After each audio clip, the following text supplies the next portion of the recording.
começando na Rádio NN. O programa mais saudável do rádio. Saúde em Foco. Saúde em Foco. Sua consulta no rádio. Saúde em Foco.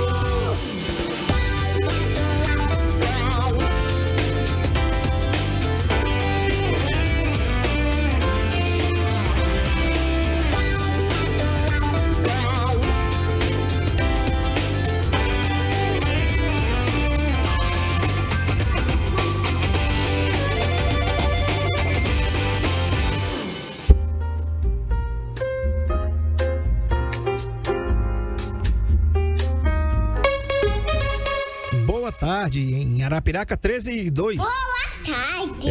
1h02 a caráter aqui vestido, né? Claro que a gente não pode fazer o programa sem roupa, né? E tá aí também, né? Então, estamos aqui vestido a caráter para receber o mês de junho, o mês das festas juninas, o mês da pamonha, da canjica, do milho cozinhado, doutor. Vixe, é bom demais, né não? Então, que junho seja bem-vindo, que seja abençoado para você, né, para todos nós aqui. E tempo e temperatura agora na nossa cidade. Eu tava falando pro Marco Aurélio, doutor, eu vim pra cá. Aí antes de vir pra cá, choveu. Aí depois fez sol. Aí depois choveu de novo. Aí depois fez sol. Olhei pra cima de São Pedro, tu quer se decidir aí? Porque tá difícil aqui embaixo, né? Mas a probabilidade de chuva é em 45%. Então é o seguinte, o negócio tá meio indeciso mesmo, né? 45% de possibilidade de chuva, umidade relativa do ar em 75% e ventos a 18 km por hora. Esse é o clima agora na nossa cidade, tá bom? O tema de hoje, o tema de hoje é como o ultrassom neurológico contribui no diagnóstico da doença de Parkinson. Isso mesmo, aquele exame que você acha que é um exame que não tem preparo, que você não faz contraste, né? Que não tem nenhum tipo de sedação para você fazer, que é a ultrassonografia. O diagnóstico de Parkinson, aquela doença que nós com certeza conhecemos alguém que tem ou que já teve, né? E vamos falar um pouquinho dela, né? A doença de Parkinson é um transtorno neurodegenerativo progressivo que afeta principalmente o controle motor. Caracteriza-se pela degeneração dos neurônios na substância negra do cérebro, responsáveis pela produção de dopamina, neurotransmissor fundamental para a regulamentação dos movimentos. Os principais sintomas da doença de Parkinson são motores, tremores de repouso, ou seja, a pessoa está parada e tem esses tremores, rigidez muscular, ou seja, o músculo fica duro, rígido ali, a bradicinesia, que é a lentidão nos movimentos e instabilidade postural, e não motores também, que é uma depressão, ansiedade, alterações do sono, constipação intestinal, comprometimento cognitivo e demência em estágios mais avançados. As causas e fatores de risco: idade mais comum após os 60 anos, a parte genética também, alguns possuem componentes hereditários, pode acontecer mais cedo, e ambientais, exposição a pesticidas e toxinas, e sexo mais comum entre homens.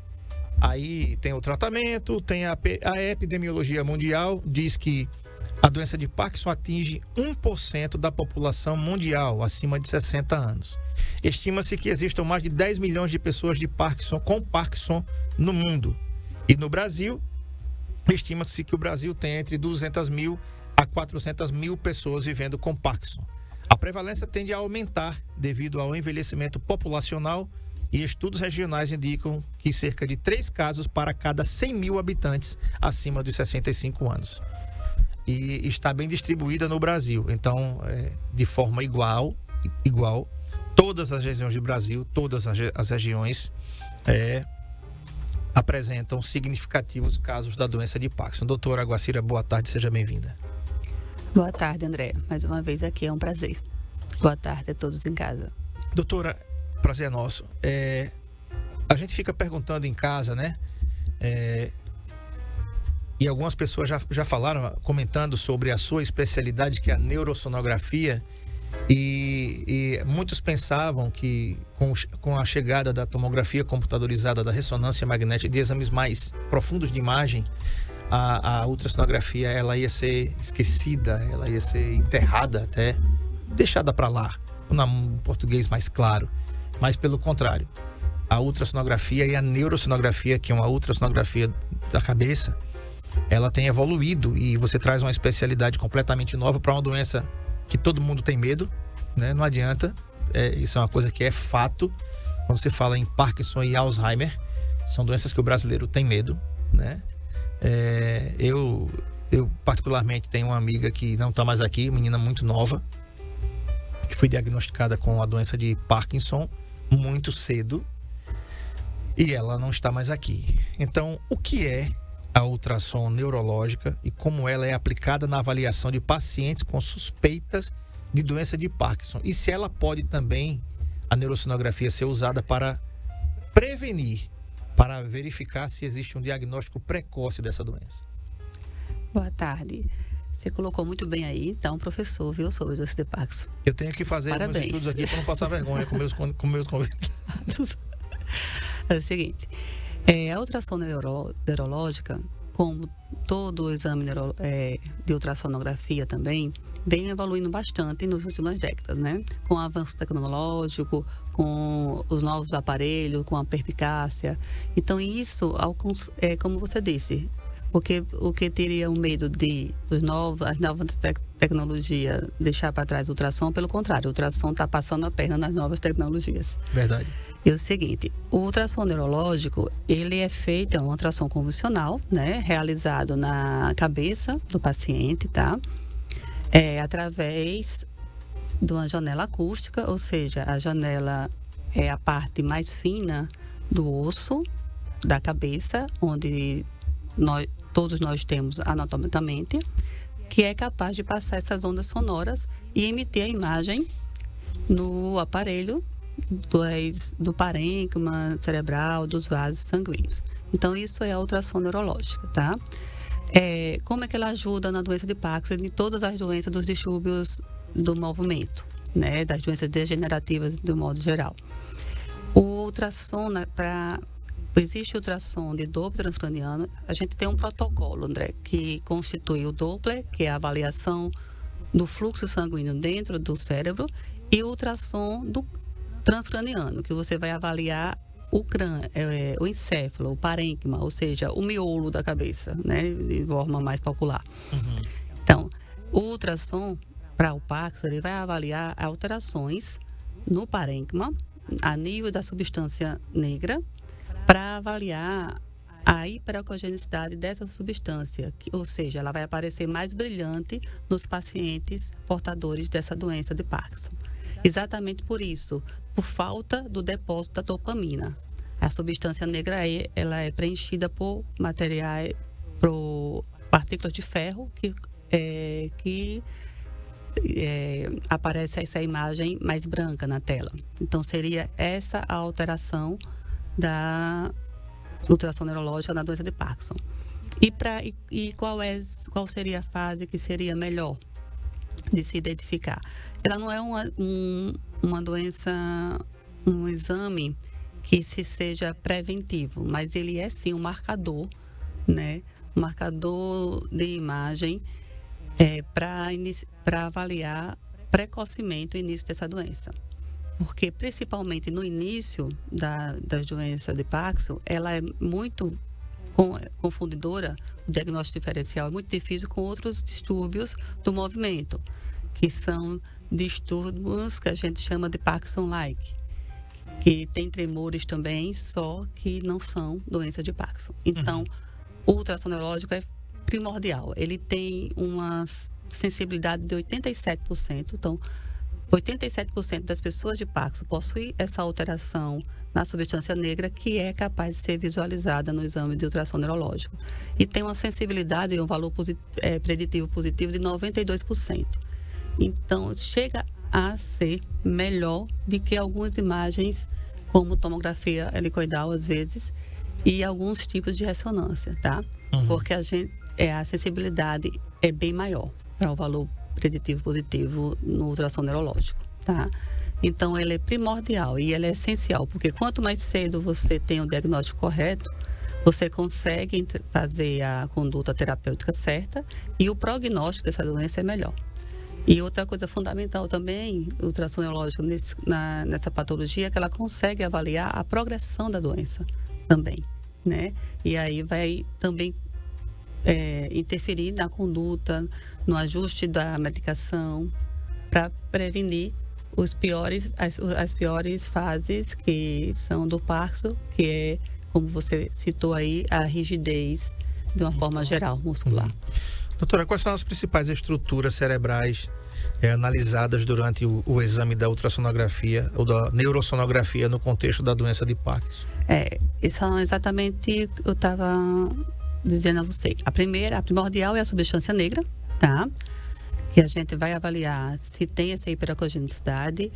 A gente avalia também o núcleo lentiforme, que é a nível da substância negra, que é outra célula também capaz de avaliar como diagnóstico diferencial.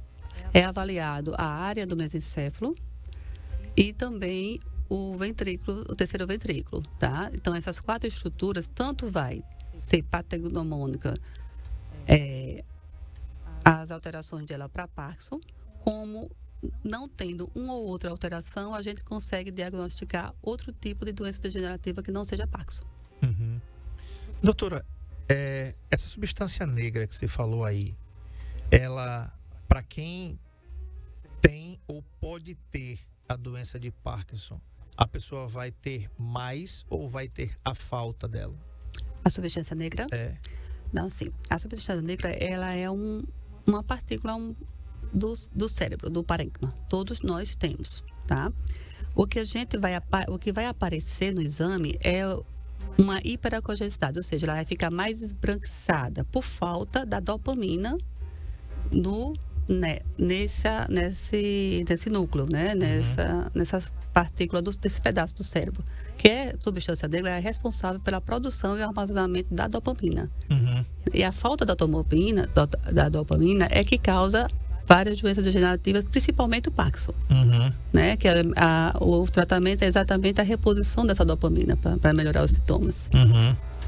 Quais são as vantagens da neurosonografia em relação a outros métodos diagnósticos, como a ressonância magnética e a tomografia?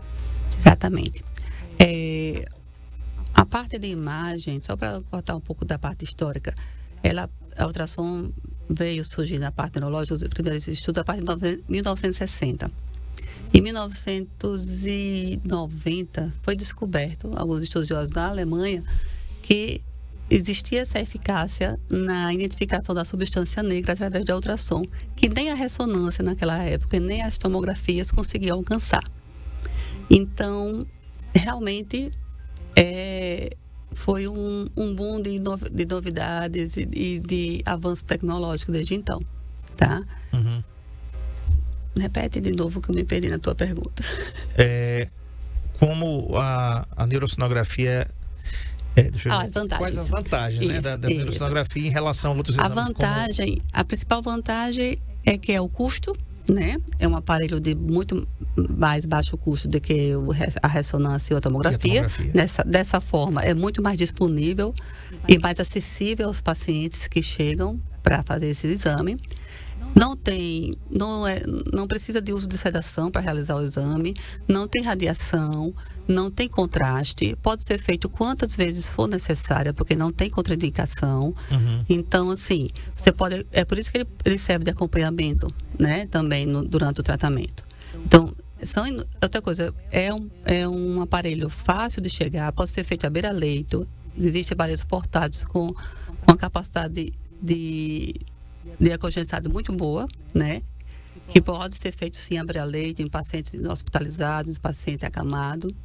Então, assim, são inúmeras as vantagens em relação aos outros tipos de exames. Doutora, quando a neurosonografia ela é suficiente para confirmar o diagnóstico de Parkinson ou ele é apenas um exame complementar? Vai depender muito da fase que você está, tá? Na doença. Ele sempre é um exame complementar, associado a quê? A sintomas, né? Você tem que ter sintoma e história clínica.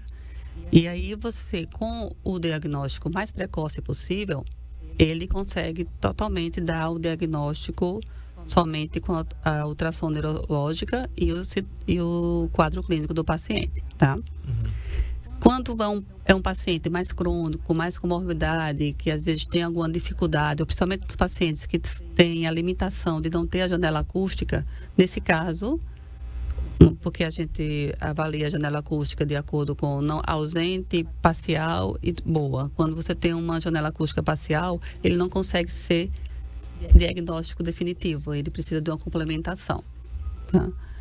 E geralmente quando o paciente está numa fase bem mais avançada, o diagnóstico é praticamente clínico, e aí sim ele fecha o diagnóstico em 100% também. Existem limitações técnicas ou fatores anatômicos que podem dificultar a realização da neurosonografia em alguns pacientes? Isso, quando eu estava falando sobre as janelas acústicas, né? Essas janelas acústicas, tem alguns pacientes que eles não têm ou têm parcial, ou seja, a tábua óssea nessa parte do cérebro não consegue ter abertura suficiente, nem fina o suficiente para poder ultrapassar as ondas sonoras, tá? E na nossa população aqui no Brasil, cerca de 10% da população não tem essa janela totalmente parcial ou ausente. Mas a grande maioria, 90% tem. Agora, doutora, existe alguma você é especialista nisso, já faz isso há muito tempo, e a minha pergunta é o seguinte: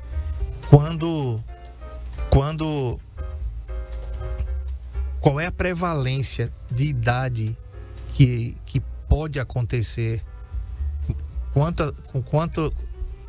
Deixa eu reformular a pergunta, eu me perdi na minha pergunta aqui. Qual é a faixa etária mais predominante que você consegue diagnosticar? Você tem diagnosticado, aliás, essa doença? E o que é que você vê que está acontecendo com os pacientes? As coisas mudaram. Essa minha amiga era muito nova. Ela morreu, eu acho que antes dos 40 anos, com Parkinson. Se foi muito, ela chegou aos 45 anos, né? Isso. Então, é uma pessoa muito nova, muito jovem. E assim, foi diagnosticado no começo. Ela teve uma sobrevida, eu acredito, de uns 15 anos ou mais, ou não sei quantos anos, né? Mas qual é a faixa etária predominante que você tem diagnosticado essa doença através da neurosonografia? André, na literatura, se a faixa etária mundial é na primeira fase da terceira idade, né? Que seria entre 50 e 60 anos. Mas como você disse, existe sim uma mudança nessa faixa etária, está aparecendo mais casos, não só como a doença de Parkinson, como doenças degenerativas também, de forma geral, e também doenças cerebrovasculares, né? A gente veio um pulo aí depois, principalmente da pandemia, sobre as doenças vasculares como AVC, isquemias precoces, e isso vai levar, sim, a uma doença degenerativa mais cedo. Existem também fatores genéticos, que possam ter sido o caso da sua conhecida, né? Porque quanto mais fatores genéticos na família, também existem estudos que dizem que a probabilidade de desenvolver doença degenerativa também é maior. Mas são fatores genéticos, fatores ambientais e fatores que a gente está sendo exposto ultimamente, né? Como a última pandemia, que causou muito dano e a gente ainda está aguardando as sequelas. Tá ok. Vou fazer o seguinte, eu vou tomar uma água aqui com a doutora. Eu ia perguntar exatamente sobre a pandemia, mas eu vou ter que deixar essa pergunta para depois do intervalo. Como é que a pandemia... O que é que a pandemia... A pandemia só trouxe coisa ruim, né? Não entendo... não tem nada de bom que veio dali. Não tem herança nenhuma que veio dali, né? E a gente ainda está... né? Síndrome do pânico, depressão, pessoas sequeladas fisicamente, reações de vacinas, né? Enfim, gente, é um monte de coisa que a gente ainda não tem as respostas. E a minha pergunta, que vai ficar para depois do intervalo, um abraço aqui a Mércia lá de Olivença, que está aqui acompanhando a gente pelo IN Play, também A Ângela está acompanhando a gente, a dona Marli de Leite, a dona Hilda que está acompanhando aqui, a Neide, né? Todo mundo, aí, o 7º GBM, 3º Batalhão de Polícia Militar, Polícia Civil, SMTT, SAMU, todos os profissionais técnicos, médicos e de apoio aqui da Unidade de Emergência do Agreste, meu muito boa tarde para vocês. Vou para o intervalo e a pergunta é essa, doutora. A pandemia, você percebe que pela sua atuação profissional, a pandemia ajudou a trazer mais esses casos à tona, né? Um dos problemas aqui que eu elenquei aqui, segundo a minha pesquisa, um dos desafios do Brasil é o diagnóstico tardio, né? Onde tem muitos pacientes que só recebem o diagnóstico em estágios moderados ou avançados da doença de Parkinson. Você imagina, né? Você vai fazer uma neurosonografia, tá? E recebe esse diagnóstico aí. Tem também o fator de desigualdade, custo de medicamentos, embora o SUS cubra parte disso, mas aí tem uma assistência multidisciplinar, né, muito ligada aí à fisioterapia, psicólogos, terapeutas ocupacionais, isso aí já é outra coisa, né? Enfim, tem muita coisa pra gente conversar ainda, aguarda aí que a gente volta já depois do intervalo.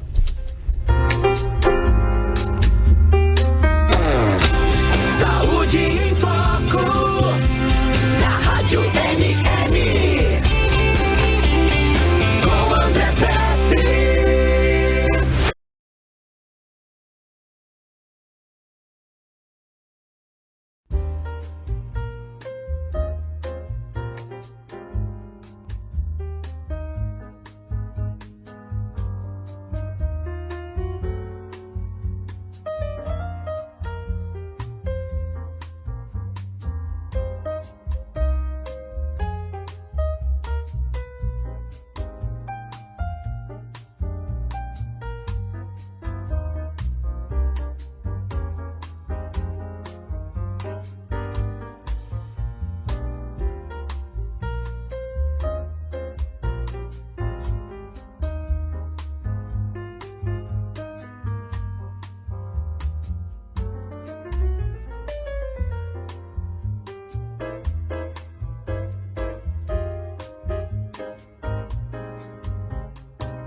Anota aí, 13h31, 1h31, dia 2 de junho. Boa tarde, sim, né? Tô conversando com a doutora Guacira. A gente tá falando sobre como a ultrassom neurológica ou neurosonografia contribui no diagnóstico da doença de Parkinson. Doutora, a Covid, né? A pandemia nos trouxe muitas coisas e só trouxe coisas ruins, né? Dentre elas, nós tivemos diversas doenças psicossomáticas, doenças como depressão, doenças como ansiedade, pânico. Quem não tinha começou a ter, quem tinha piorou. É difícil você ver alguém que não tem algum tipo de sequela, seja ela física. Mas no caso da doença de Parkinson, de lá para cá, você tem percebido que tem tido um aumento, sem querer correlacionar, mas também não esquecendo de correlacionar? Assim, evidentemente, a gente não tem como comprovar, porque as sequelas ainda são muito recentes, o período da pós-pandemia, para você ter uma constância, uma consistência em dados científicos, né? Cientificamente comprovados. Mas a gente tem uma tendência a achar que as doenças cerebrovasculares e parenquimatosas e degenerativas vão, sim, ter uma tendência a aumentar nas próximas décadas, tá? Por quê? Depois da pandemia em si, porque depois do SARS-CoV-2. O Covid é uma doença plurimetabólica, né? E bastante inflamatória. Então, isso causava muito microêmbolos, muita microtromboses em vários vasos e várias partes do corpo, principalmente cerebral, né? Que foram vistas silenciosamente, né? Despertar a longo prazo, né? Para poder aparecer alguns sintomas. O que a gente tem como realmente fato de ser observado, não em relação à doença de Parkinson, mas as doenças vasculares, que são os AVCs e as isquemias, que têm aumentado em adultos jovens. Uhum. Isso a gente realmente tem. Uhum. Agora, em relação ao Parkinson, está se realmente aparecendo mais casos. Agora, a gente não tem como correlacionar ainda isso à pandemia, ao SARS-CoV, né? Ao Covid. Uhum. Porque a gente, na realidade, a gente fala assim, você pode dizer, as pessoas estão em casa, pode estar dizendo, mas peraí, doutor, já faz 5 anos, sim, gente, isso para a ciência não é muita nada, coisa, não é nada, né? Vai precisar de uma década, pelo menos, para conseguir se catalogar tudo que está acontecendo hoje, para se chegar da pandemia, ou seja, 2030 é que vai se começar a se fazer um balanço, vamos dizer assim, né? A ciência vai começar a colocar os seus marcadores ali para dizer, olha, depois, pós-pandemia, nós tivemos um aumento disso. E a gente tem muitos estudos em andamento, vários estudos em todo o mundo, sobre várias patologias pós o Covid. Uhum. Que vão aparecer aí nos próximos anos, né? Uhum. Doutora, em quais estágios da doença de Parkinson, o ultrassom, a neurosonografia é mais útil? No diagnóstico precoce, no acompanhamento ou na diferenciação de outras doenças? Nos 3 âmbitos ela é muito importante. Agora, ela é primordial no diagnóstico precoce, porque ela consegue ter uma eficácia maior do que outras imagens, do que outros exames de imagem, tá? E ela é mais acessível. Então, a partir do momento que você tem sintomas, ele é um marcador, né, de imagem, né, marcador imaginológico pré-motor. O que quer dizer isso? Ou seja, antes de aparecer os principais sintomas motores da doença, né, a gente consegue ter, sim, o sinal da hiperecogenicidade da substância negra, captado através de ultrassom. Uhum. Então, para a doença, o diagnóstico precoce é a parte fundamental da atuação do ultrassom neurológico nessa patologia. Como eu disse também anteriormente, também serve para a gente fazer o acompanhamento, né? E, o principal, fazer o diagnóstico diferencial. Por quê? Porque confunde. Nem tudo que treme é Parkinson. Então, nem todos os tremores é Parkinson, mas tem que ser investigado também o Parkinson junto. Uhum. Tá? Existe até o Parkinson vascular, que é quando é causado por estenose nas artérias dentro do cérebro. É por isso que o protocolo para distúrbios de movimento, ele tem que ser acompanhado tanto do ultrassom transcraniano, como junto do Doppler transcraniano, para avaliar o estreitamento e o fluxo sanguíneo das artérias cerebrais. Uhum. Doutora, o exame da neurosonografia para avaliação da substância negra exige algum preparo prévio ou apresenta contraindicações? Não, exatamente. Nem o preparo prévio, não tem contraindicação para ninguém, nem de idade, nem de sexo, e não precisa. Existe um fator limitante, que é a janela acústica, quando você tem aquela janela parcial ou ausente. Na nossa parte de latinos americanos, em cerca de 10% da população. Uhum. Tá? Mas eu tenho visto muito pouco, né, nesse meu tempo de experiência e no que os meus professores falam. São raros os que não têm ausência, mas também quando não tem, realmente não tem como intervir. Uhum.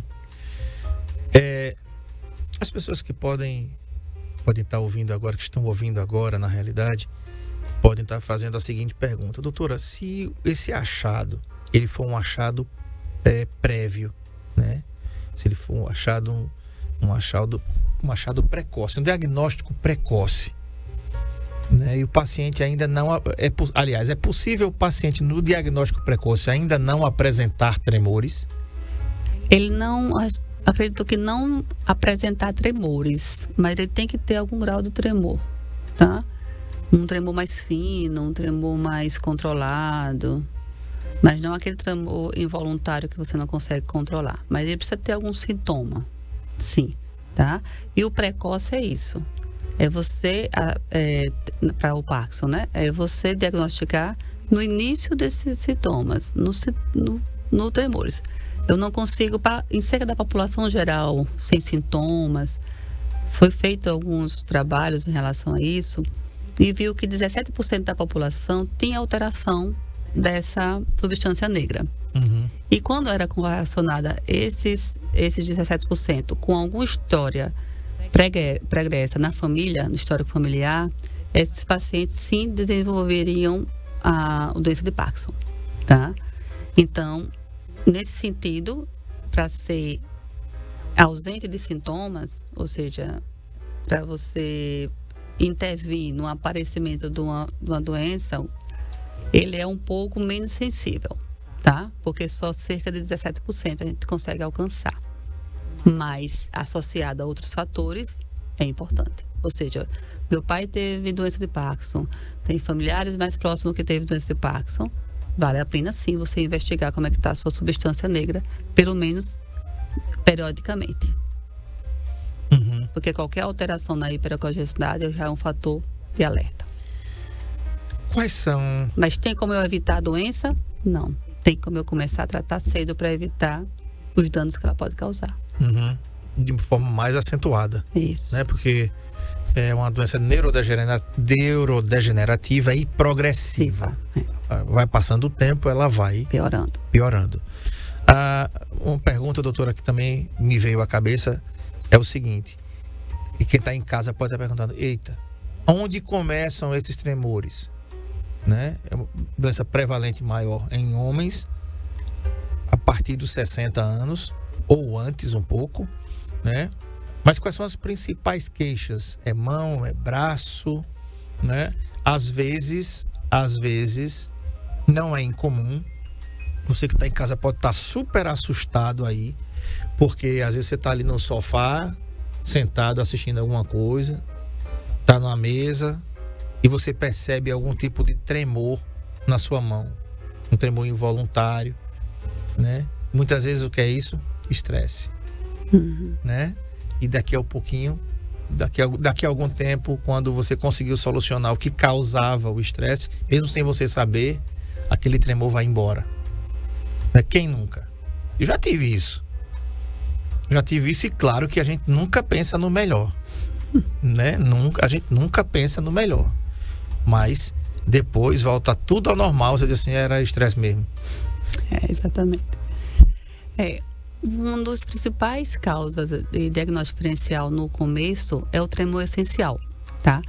Então, assim, o tipo de tremores são tremores realmente começa finos, ou seja, de extremidades, né?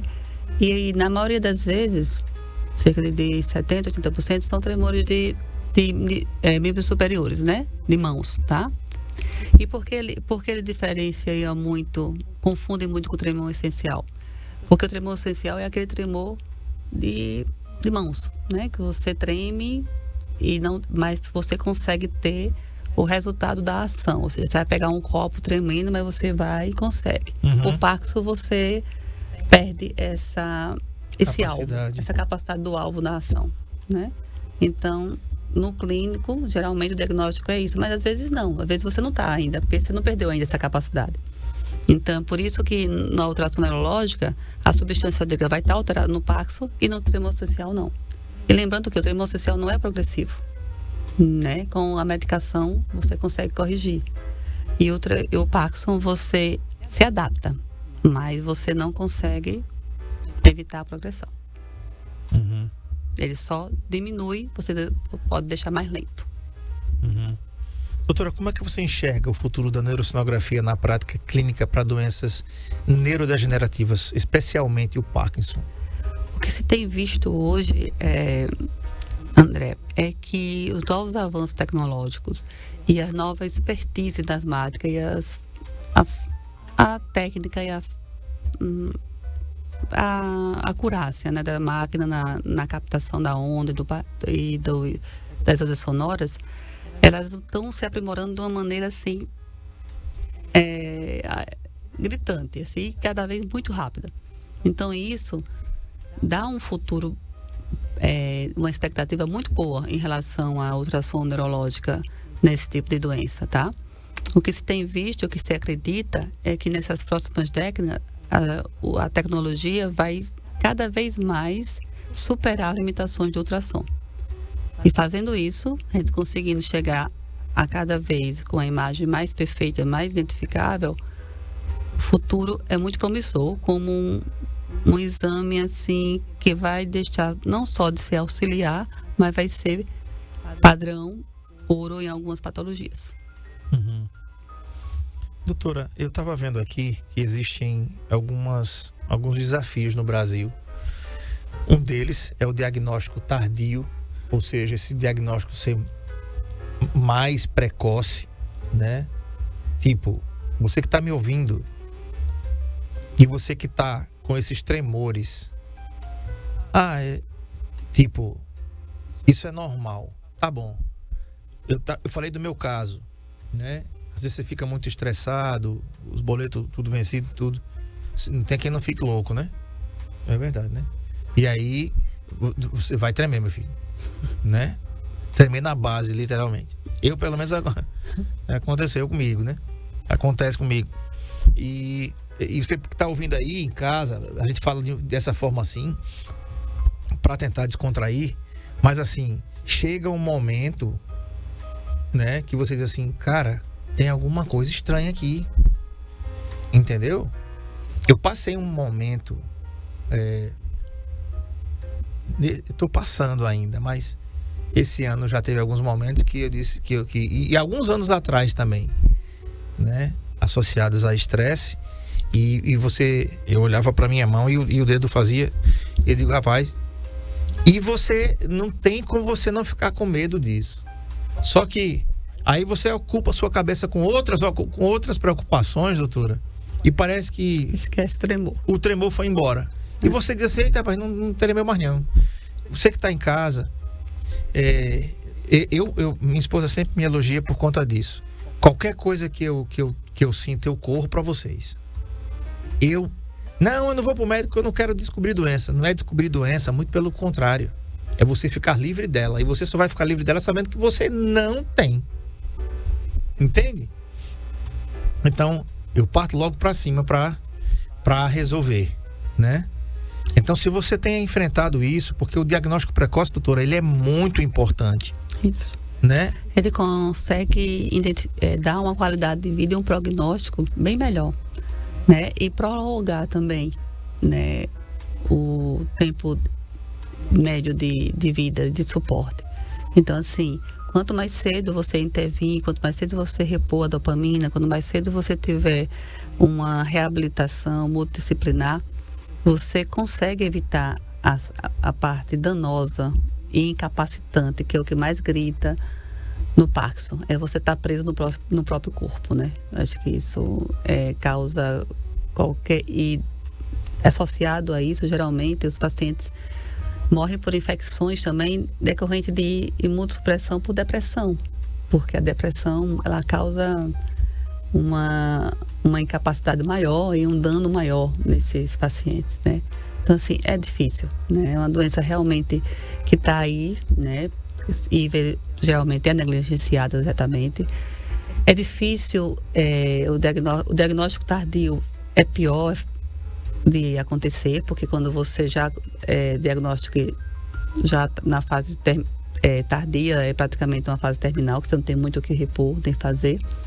Mas também por dificuldade da acessibilidade desses pacientes aos outros tipos de exames, como ressonância. É difícil, é mais caro, é ruim de você conseguir fazer, né? E também o acesso, nem todo mundo consegue chegar até uma ressonância, então assim, fica difícil. E o ultrassom está aí para isso, né? Para chegar mais perto desse paciente, porque você com a máquina portátil, você pode ir a qualquer lugar, tendo um profissional capacitado e com expertise no exame. Perfeito. E olha, a desigualdade, os desafios no Brasil, além do diagnóstico precoce, tem a desigualdade no acesso, falta de profissionais especializados em neurologia em regiões norte e nordeste, que é o nosso caso aqui, mas aqui você tem a doutora Guacira. Aí você tem a doutora Ellen também, né, que podem lhe ajudar em relação a esse diagnóstico, né, e descartá-lo, né, de preferência.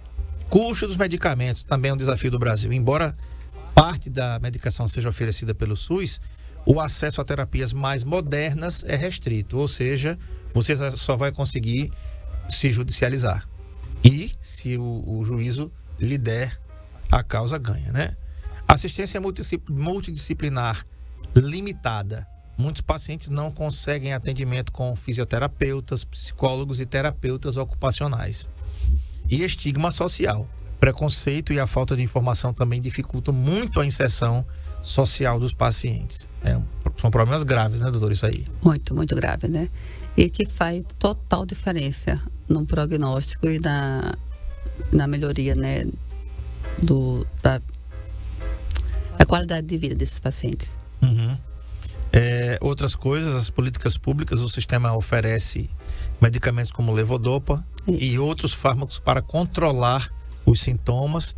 Algumas unidades oferecem programas de reabilitação, mas de forma insuficiente e desigual. As organizações não governamentais, as ONGs, e associações de pacientes, como a Associação Brasil Parkinson, desempenham um papel fundamental na assistência e conscientização. As iniciativas importantes no Brasil, a campanha Abril Marrom, né? O movimento Parkinson Brasil, que articula ações e informações para pacientes e familiares, e o Centro de Referência, hospitais públicos e universitários, como o Hospital das Clínicas da USP, possuem centros especializados em distúrbios do movimento. Pesquisas em neuroproteção e biomarcadores pelas universidades federais e estaduais são avanços no Brasil, que conduzem estudos para o diagnóstico precoce e terapias inovadoras. E estudos sobre a genética brasileira, né, que tentam identificar aí fatores específicos da população nacional. Quais são as orientações? Procurar neurologistas especializados em distúrbios do movimento, participar de grupos de apoio, adotar rotina de exercícios físicos, buscar orientação sobre direitos legais, como o acesso à medicação gratuita e benefícios previdenciários. E, sobretudo, não achar que não é nada, né, doutora? Isso. Não é, vai passar.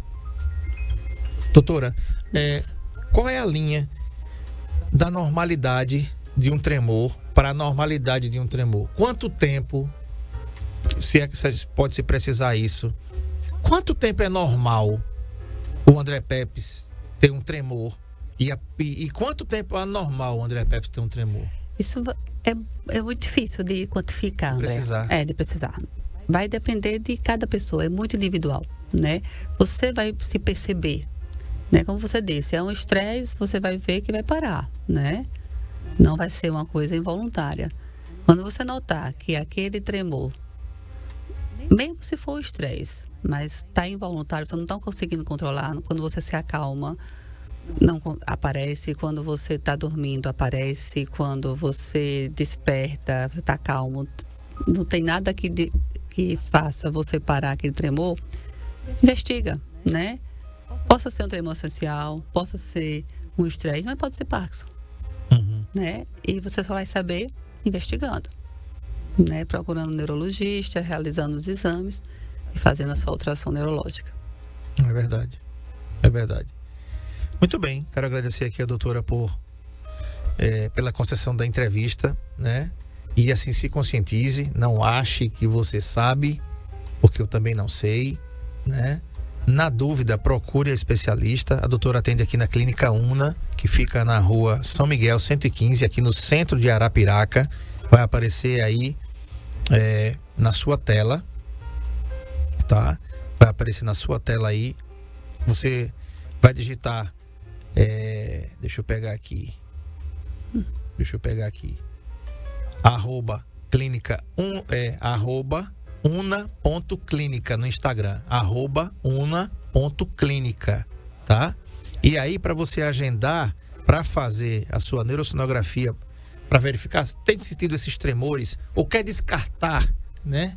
Qualquer tipo de dúvida que você tenha, o WhatsApp é esse aqui, ó, 999770374. Vou repetir, 999770374. Você liga e marca a sua neurosonografia lá, fala que ouviu o Saúde em Foco, né? E outro detalhe, você que está fora de Alagoas, DDD 82 na frente, então 829-9977-0374. Quero agradecer a doutora Guacira por ter vindo aqui. Daqui a 15 dias a gente vai estar de volta e com temas sempre interessantes para que a gente possa levar para a população conhecimento, ciência e saber como mulher peculiar. Obrigado. Obrigada a você mais uma vez. Obrigada a todos que estão nos ouvindo. E peço a vocês também que curtam e participem, visitem a nossa página do Instagram, que é o GA Ultrassonografia. G.A, né? G.A. Isso. G.A Ultrassonografia. Lá vai ter várias informações sobre a ultrassom neurológica, sobre doenças neurodegenerativas. E vai valer a pena também dar uma olhada para vocês tirarem alguma dúvida. Obrigada, André, mais uma vez. Valeu, eu que agradeço. Amanhã eu vou ter a doutora Alessandra Nogueira, da Bicho de Patas, tá, gente? E hoje é aniversário dele, doutor Vinícius Menezes, reumatologista, parceiro nosso aqui, tá levando falta um bocado de tempo aqui, mas é por conta da sua agenda lotada, né? Então, um grande abraço aqui ao doutor Vinícius Menezes no seu dia, parabéns, que Deus abençoe a sua vida, a sua família, o herdeiro que acabou de chegar, ainda tá sendo mimado e muito mimado, tem muito mimo ainda para receber, né? Então, um grande abraço aqui ao nosso querido amigo e médico doutor Vinícius Menezes. Abraço também ao doutor Johnny Fábio de Melo Aragão, doutor Johnny Fábio da Clínica Fetos, que também está aniversariando no dia de hoje. Tá aí o homem aí, ó, tá vendo? Parabéns, doutor Vinícius Menezes, parabéns, doutor Johnny Fábio. A todos uma boa tarde e até amanhã, se Deus quiser. Tchau. Saúde em Foco, na Rádio NN.